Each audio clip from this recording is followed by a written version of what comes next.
Good afternoon, everybody. We are in the 11th District, and we are in Davis Park. We're actually in the new Davis Park Community Center with the Lexington Community Land Trust.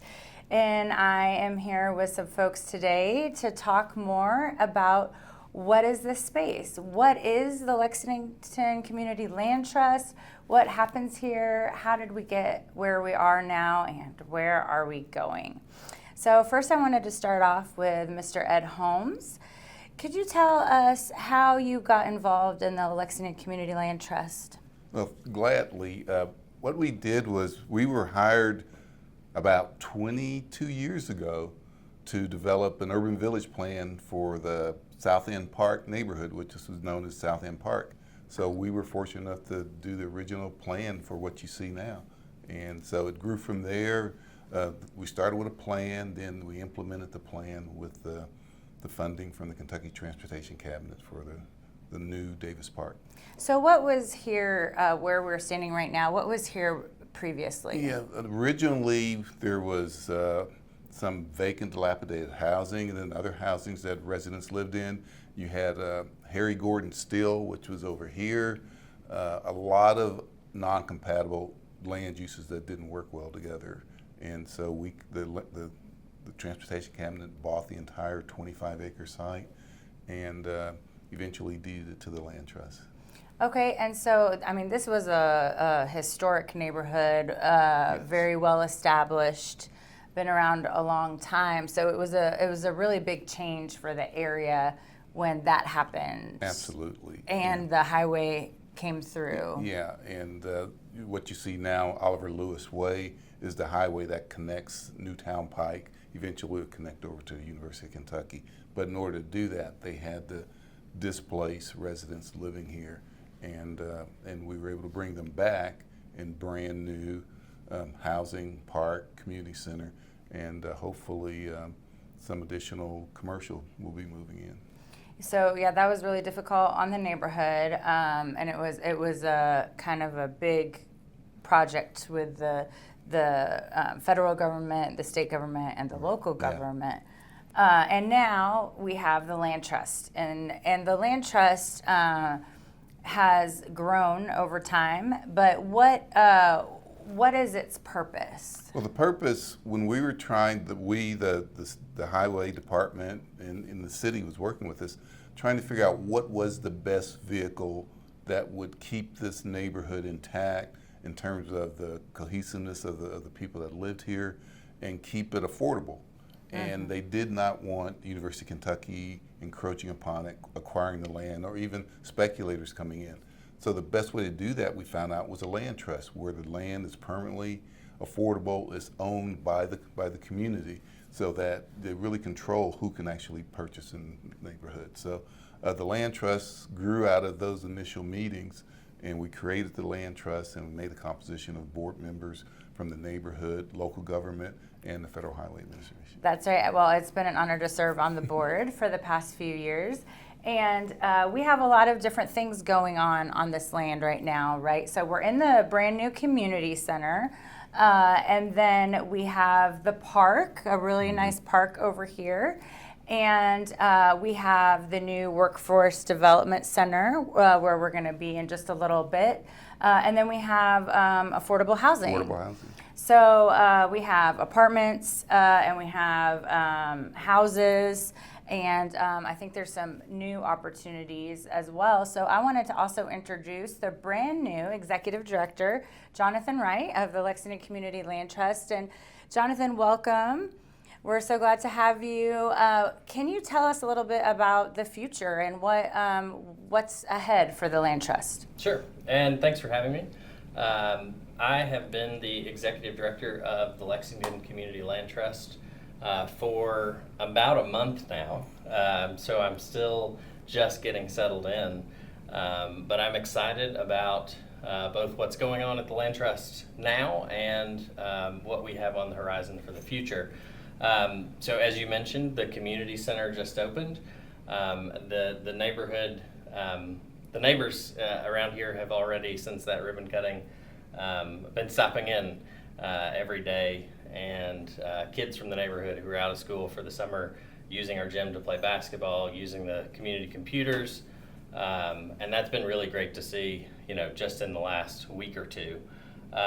Beyond that, we still have a couple of lots here in Davis Park that are remaining to be redeveloped as part of that original Newtown Pike Extension project and the original project that created the land trust.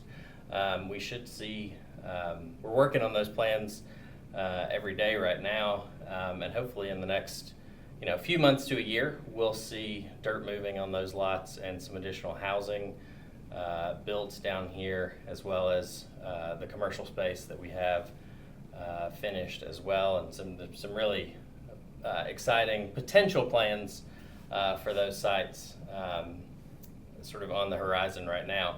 Beyond that, the vision for the land trust has always been, and really, a lot of my job going forward will be helping the land trust grow beyond Davis Park so that we can replicate the success that the land trust has seen already in this neighborhood, in other areas of Lexington, always with the primary goal of promoting the development of affordable housing, including, where it's appropriate, utilizing the traditional land trust model, where we sort of always own the dirt and can guarantee the permanent affordability of housing through that, but also by partnering with other nonprofit organizations and affordable housing developers throughout Lexington in whatever makes sense for the particular neighborhood or the particular site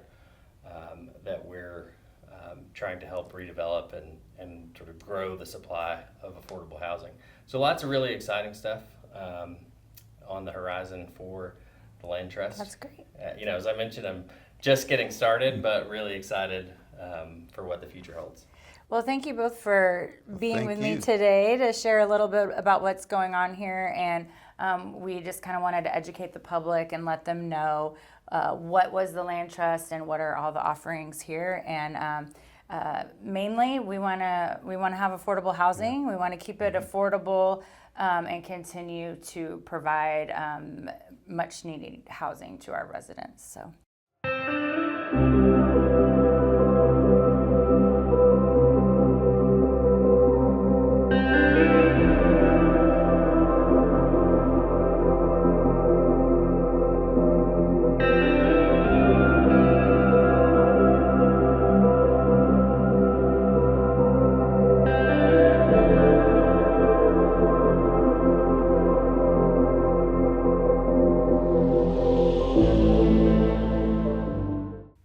Good afternoon once again. I'm Councilmember Jennifer Reynolds, and we are in the 11th District on the Lexington Community Land Trust, and we are at the city's Workforce Development Center. And I have some great folks with me today, and we'll be talking about what goes on here and in the nearby area. So first, I want to introduce Amy Glasscock. Hi. She is a wonderful asset to the city. Amy, tell us kind of your title and your role. Okay, sure. So I'm the Director of Business Engagement for the City of Lexington. So I oversee the Davis Park Workforce Center here. And so I help individuals that come into Lexington, whether they're looking for employment or looking for a better job, and connect them with employers or connect employers with job seekers, just trying to find the best opportunities for them. That's awesome. And you hold sometimes different workshops here, right? And you have different resources for the public. What are some of those things? So every Wednesday we have Work Ready Wednesday. That's from 1 to 3 o'clock. The first and third Wednesday we bring in our partners. And so they come in and also tell about the services that they offer as well. And then the second and fourth Wednesday, we have different workshops such as resume workshops or financial literacy, just different options for people to learn about resources, whether it be life or professional skills available to them. We also have job fairs, we bring in employers. Sometimes it's a community resource fair, just different opportunities for individuals to learn about the resources and employers that have opportunities available for them. That's wonderful that you're working so hard to connect folks with employment. And this space here would be available possibly to a community partner who wanted to put something on for that population. It is. So we have 2 rooms available. We have a large community resource room with tables and chairs, holds about 50 people, and then we have a smaller room that holds about 25 people. And in these rooms, you can have any event that you'd like to have, such as trainings, workshops, meetings. We've had everything from different city meetings to youth groups have come in here and met. That is amazing. And do you feel like since the center has opened that it has really, been able to reach a lot of folks, or that slowly but surely people are hearing about what you all are doing here? Absolutely. When the first couple of weeks we were open, we started advertising the Work Ready Wednesdays, and people just hadn't heard about us. We had 1 or 2 people show up for the workshops, but now, like last week, we had about 20 people come for a Work Ready Wednesday. So people are starting to find out about that. But not only that, but the use of our room. We have the colleges, universities wanting to use the room. We have we're going to have a camp this summer. Lots of different exciting things going on. So people are really starting to find out about the center and the uses for it, and that it's a free space to use with good parking, easy to get to, just lots of opportunities here. That's awesome. And are there opportunities to drop in during the day? Do people have to make an appointment? What are kind of the hours? So we say that the center's open from 9 to 3 for just drop-ins. But if you want to make an appointment, that's fine as well. Our hours are longer if you want to make an appointment. And we have a resource room available in our smaller room. So computers are there all day long. People can come in, check their emails, get on the internet if they need to, look for jobs, work on their resumes, whatever they want to do. They can go into the room, work on those things, have access to free Wi-Fi if they need it. Okay, that's great. And then in terms of the city, you have an office here. I do. And that is staffed by how many people? Is it just yourself, or are there multiple? How many people? We have me and Tara Estes here, and one of us is here every day of the week. Okay, that's awesome. That's great. Well, it's so wonderful that the city, built this on the land trust, and that it's being used to really help the community. So thank you for all your work that you've done on it as well. And then we have another aspect to the land trust, and that is affordable housing that we mentioned previously. But AU and Associates has been pivotal in the latest development. So Brandon Shetler, is that right? That's correct. We are so glad to have you with us. Can you tell us a little bit about AU and Associates and your project here on the land trust? So my name is Brandon Shetler. I am the Director of Development for AU Associates. We are a local affordable housing developer located right here down in downtown Lexington over by Rupp Arena. This is actually our second phase of affordable housing on the Lexington Community Land Trust site. We previously, about 10 years ago, did 14 units right down the road, quads, duplexes, and 2 single-family houses. So when they approached us to do a larger multifamily housing that is development, especially affordable, that is right up our alley, and we couldn't be more excited to show you all the final product. That's great. And you all have an office in this building, right, on site? We do. We have an on-site property manager who's here Monday through Friday, normal business hours, 8 to 5, and they're here to take questions. We also have on-site maintenance. That way, if a resident has any needs, we can address it right away. And is there still room in the new apartments, or are they all filled? No, we actually are still leasing. There are 73 units total. We are right at 60 units occupied, so we still have some room left in the units. Both 1, 2, and 3 bedroom units are left available. So if someone wants to lease a unit and it's affordable housing, how do they qualify? So this project is 60% of the area median income. So the area median income of Lexington for a family of 4 is roughly $105,000. So obviously, when you are qualifying, we ask for different income verifications, and there is a third-party qualifier to make sure that you're under that 60% limit. And then the rent is obviously 60% of the fair market value as well. So both the income and rent are both assigned by the IRS yearly based on the area median income of Lexington.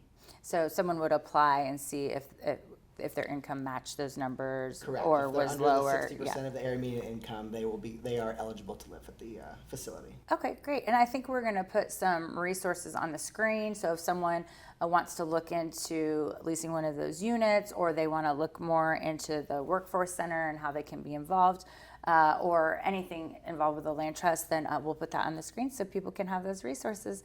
I really appreciate both of you joining me today, and I hope folks now know more about what happens here and can be involved in the 11th district. So thank you so much. Thank you. Thank you. Thank you.